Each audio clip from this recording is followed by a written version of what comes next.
భారతదేశంలో కాలేయ వ్యాధులు తీవ్రస్థాయిలో విస్తరిస్తున్నాయని, అయితే ప్రారంభ దశలోనే వీటిని గుర్తిస్తే పూర్తిగా నివారించవచ్చని యశోద హాస్పిటల్ హైటెక్ సిటీ ఆధ్వర్యంలో నిర్వహించిన కాలేయ ఆరోగ్య అవగాహన సదస్సులో నిపుణులు స్పష్టం చేశారు.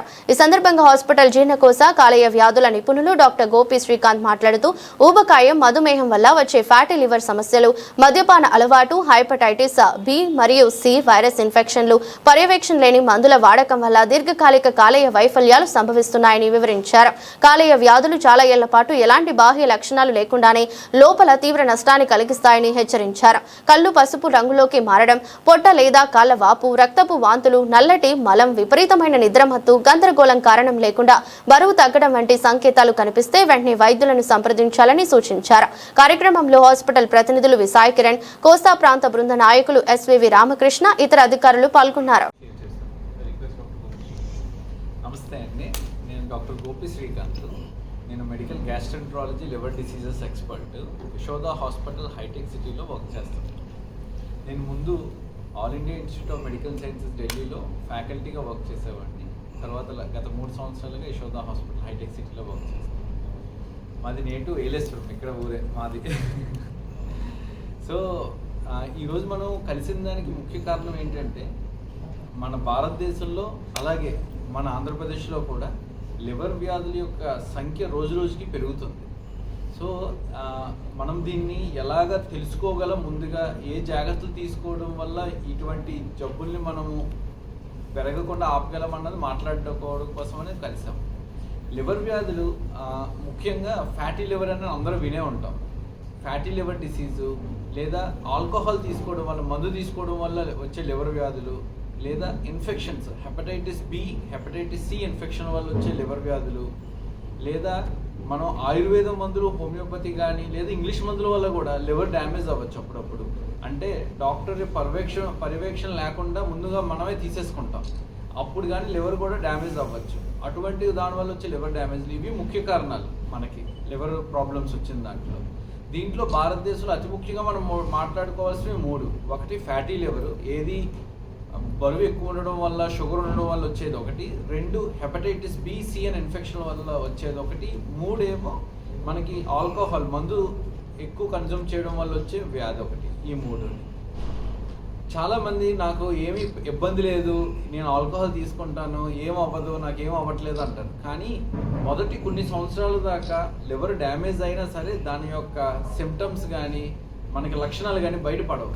మనకి లివర్ ప్రాబ్లము బాగా సివియర్ అయ్యి ఎండ్ స్టేజ్, ఆఖరి స్థితికి వచ్చేదాకా, అంటే సిర్రోసిస్ విత్ డికంపన్సేషన్ అంటాం, అంటే last stage of liver damage వచ్చేదాకా మనకి లక్షణాలు బయటపడవు.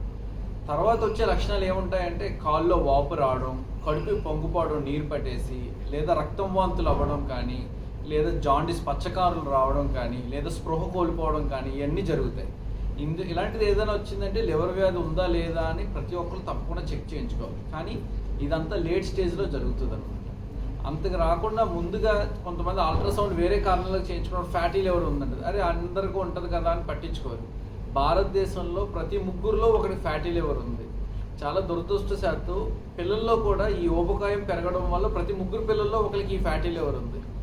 ఇలా ఉన్న వాళ్ళు కొంతమంది తెలియకుండానే లివరు నెమ్మదిగా డ్యామేజ్ అయ్యి సిర్రోసిస్, అంటే లాస్ట్ స్టేజ్ ఆఫ్ లివర్ డ్యామేజ్లోకి వెళ్ళిపోతున్నారు.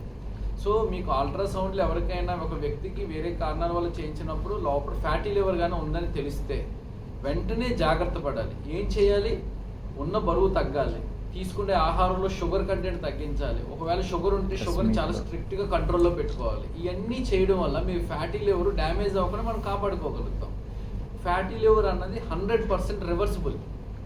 ఇప్పుడు కొత్తగా వచ్చిన టెక్నాలజీలో ఒకవేళ డ్యామేజ్ అయినా సరే రివర్స్ చేయడానికి డ్రగ్స్ వచ్చినాయి. బరువు తగ్గితే కూడా ఫ్యాటీ లివర్ రివర్స్ చేసి డ్యామేజ్ని అక్కడికక్కడ ఆపేయచ్చు. అలాగే ఆల్కహాల్ వల్ల వచ్చిన డ్యామేజ్ వల్ల దాన్ని మనం ఆల్కహాల్ ఆపేసేయడం వల్ల ఒక 6 నెలల నుంచి 12 నెలల్లో ఈ వచ్చిన డ్యామేజ్ కూడా రివర్స్ చేయగలుగుతాం.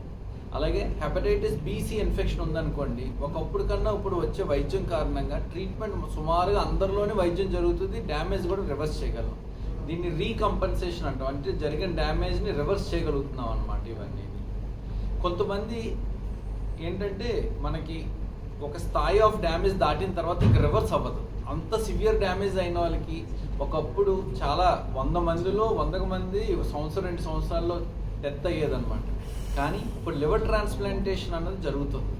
ఒకప్పుడులాగా లివర్ ట్రాన్స్ప్లాంటేషన్ అంటే ఒక అపోహ ఉంది సమాజంలో, ఏంటంటే ఇంక ట్రాన్స్ప్లాంట్ చేస్తే బతకరు అన్నట్టు. కానీ ఇప్పుడు లివర్ ట్రాన్స్ప్లాంటేషన్ అనేది ఎక్స్పెరిమెంటు కాదు, ఒక ట్రయల్ ట్రీట్మెంటు కాదు, ఇది established treatment, standard of treatment ప్రపంచం అంతా. ఒక వ్యక్తికి చాలామందికి లివర్ ట్రాన్స్ప్లాంటేషన్ సక్సెస్ అవ్వకపోవడానికి కారణం ఏంటంటే వాళ్ళు చేయించుకోవాల్సిన దానికన్నా బాగా లేట్ స్టేజ్లోని మొత్తం అంతా డ్యామేజ్ అయిపోయి అదర్ ఆర్గాన్స్ డ్యామేజ్ అయిన తర్వాత లివర్ ట్రాన్స్ప్లాంట్ చేయడం వల్ల సక్సెస్ రేట్ తగ్గుతుంది. అదే ఒక లివర్ ఫెయిల్యూర్ ఉన్న వాళ్ళకి రైట్ టైంలో ముందుగానే మనం ఇది కరెక్ట్ టైం అని చెప్పడం వల్ల మనకు కరెక్ట్ టైంలో లివర్ ట్రాన్స్ప్లాంట్ చేస్తే అతనికి ఆయుష్ చాలా వరకు పెరుగుతుంది. ప్లస్ తను ముందు ఏ పనులు చేసుకున్నారో అన్ని పనులు నార్మల్గా చేసి నార్మల్ లైఫ్ లీడ్ చేయొచ్చు, అంత బాగా అడ్వాన్స్ అయింది. అంటే 100 మందికి చేస్తే 90% సక్సెస్ రేట్ అన్నది మామూలు విషయం కాదు. ఎందుకంటే ఇలా సిరోసిస్ అయిన వాళ్ళు 100 మందికి మనం ఏమీ చేయకపోతే వాళ్ళు ఒక 3 ఏళ్ళు 5 ఏళ్ళు 100కి 100 చనిపోతారు. అదే ట్రాన్స్ప్లాంట్ చేస్తే 100లో 90 మంది మనం కాపాడగలుగుతాం. సో ట్రాన్స్ప్లాంట్లో ఇంపార్టెంట్ అంటే రైట్ టైం అనమాట. ఇంకా లాస్ట్ స్టేజ్ వచ్చేదాకా వెయిట్ చేయకుండా ముందుగానే మనం కానీ రైట్ టైంలో ఈ లివర్ ఫెయిల్యూర్ ఉన్న వాళ్ళకి కానీ మనం డయాగ్నోస్ చేసి కరెక్ట్గా ట్రాన్స్ప్లాంట్ చేస్తే కూడా చాలా బాగా చేస్తారు. ఈ ట్రాన్స్ప్లాంట్లో 2 రకాలు ఉంటాయి. ఒకటి డెడ్ డోనర్ ట్రాన్స్ప్లాంట్ అని, 2 లైవ్ డోనర్ ట్రాన్స్ప్లాంటేషన్.